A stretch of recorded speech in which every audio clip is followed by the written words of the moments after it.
주님께서 여러분과 함께 또한 사제의 영과 함께 루카가 전한 거룩한 복음입니다. 주님 영광 받으소서.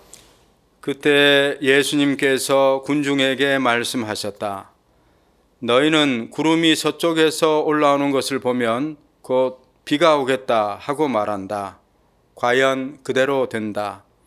또 남풍이 불면 더워지겠다 하고 말한다. 과연 그대로 된다. 위선자들아, 너희는 땅과 하늘의 징조는 풀이할 줄 알면서 이 시대는 어찌하여 풀이할 줄 모르느냐? 너희는 왜 올바른 일을 스스로 판단하지 못하느냐? 너를 고소한 자와 함께 재판관에게 갈 때 도중에 그와 합의를 보도록 힘써라. 그러지 않으면 그가 너를 재판관에게 끌고 가 재판관은 너를 옥리에게 넘기고 옥리는 너를 감옥에 가둘 것이다. 내가 너에게 말한다. 내가 마지막 한 입까지 갚기 전에는 결코 거기에서 나오지 못할 것이다. 주님의 말씀입니다. 그리스도님 찬미합니다. 평화를 빕니다. 평화를 빕니다. 기후 위기 시대를 겪으면서 우리는 늘 일기예보에 귀를 기울입니다. 오늘 비가 올지 어떨지, 날씨가 추울지 더울지, 태풍이 올지 안 올지, 어디로 갈지.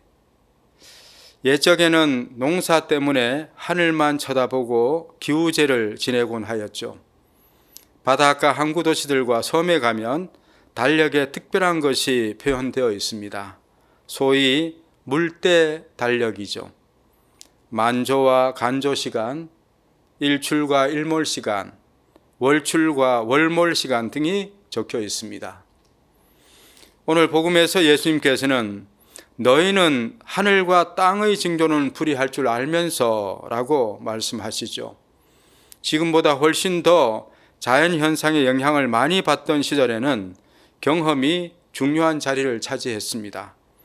어업이나 농업에 종사하며 자연과 더불어 살아가는 이들은 물론 사막 가까이에서 천재지변이나 자연재해에 쉽게 노출되는 유목민들에게도 자연현상에 대한 지식은 생명, 더 나아가서는 부와 직결된 문제였죠.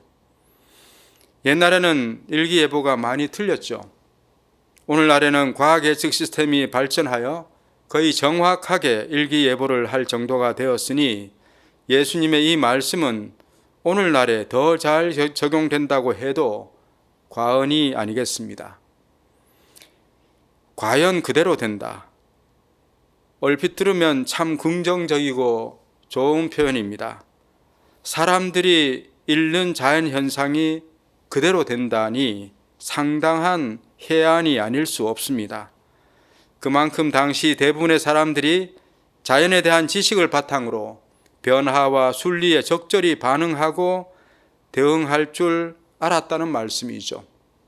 예수님께서는 이 말씀을 의도적으로 2차례나 반복하시면서 또 다른 이치에 대해 물으십니다. 그런데 이 시대는 어찌하여 풀이할 줄 모르느냐? 당시 이스라엘은 로마의 지배 아래에 있었고 예언자를 통한 하느님의 개입도 그친 지 오래였습니다. 하느님의 말씀이 침묵하던 긴 시기 동안 이스라엘은 절망과 무력감 속에서도 메시아에 대한 희망의 끈을 놓지 않고 살아왔죠. 느닷없이 등장한 동방박사의 별 이야기나 구세주 탄생에 대한 목동들의 증언, 구세주를 만났다는 시메온과 한나의 증언, 또 하늘나라가 가까이 왔으며 자기 뒤에 오실 분이 진정한 메시아라는 세례자 요한의 선포, 그리고 예수님께서 일관되게 보여주시는 가르침과 기적들, 이미 이스라엘 백성들 앞에는 자연현상 못지않게 질서정연하게 이루어져 가는 메시아의 시대가 펼쳐지고 있었던 것입니다. 단 눈을 크게 뜨고 마음을 활짝 열어야 보이는 순리였습니다. 예수님께서는 물질적이고 육적인 삶과 직결되는 자연현상, 세상 이치에 밝은 이들이 오히려 영적이고 신앙적인 하느님의 순리, 섭리에는 무관심하고 무지한 모습이 안타까우셨던 겁니다. 오늘날에도 그렇지 않을까요? 자연의 이치는 옛날보다 훨씬 더 잘 알게 되었는데도 사람들의 마음은 변하지 않고 있습니다. 기후위기로 지구가 뜨거워지고 있고 이렇게 가다가는 모두 멸망의 길로 치닫게 된다는 것이 눈에 보이듯 뻔한데도 사람들은 이 시대의 징표를 풀이할 줄도 모르고 무감각한 듯이 보입니다. 프란치스코 교황님은 이미 참미 바드소서를 통해서 우리의 어머니요 누이인 우리 공동의 집 지구가 병들어 신음하고 있다고 진단하시면서 모두 합심해서 빨리 치유시키지 않으면 안 된다고 호소하셨죠. 코로나 팬데믹을 통해 하느님께서는 강제로라도 자연을 회복시키기 위해 인간들의 활동을 제약시켰는데도 불구하고 그 뜻을 알아듣지 못하는 것 같습니다. 오히려 코로나 때문에 살기가 어려워졌다는 생각만 하고 그래서 기후 난민들을 받아들여 주기는커녕 강대국들이 자신들의 이익만을 위해 이웃나라를 침공하고 자기들만 살아남을 경제정책을 강력하게 추진함으로써 더 많은 사람들이 위기를 겪고 있습니다. 그래서 교황님께서는 회칙 모든 형제들을 발표하시면서 모든 사람들이 한 하느님의 자녀라는 사실을 다시 한번 강조하셨습니다. 우리 모두가 한 형제라는 의식을 회복해야만 우리 모두가 잘 살 수 있고 지구도 살릴 수 있다는 것이죠.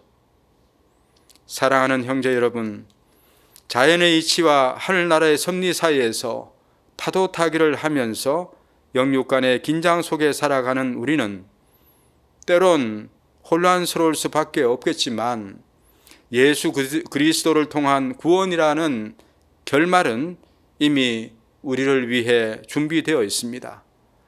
그러니 아직 기회가 있을 때, 도중이라는 시간과 공간이 주어졌을 때 돌아서서 시대의 징표에 마음을 열고 우주의 표정을 살피면 좋겠습니다.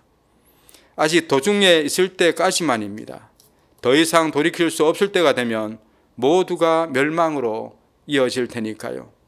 우리 모두 자연의 징표를 더 잘 알아가듯이 시대의 징표도 더 잘 알고 회개할 수 있는 은총을 이 미사 중에 함께 구하도록 합시다. 아멘.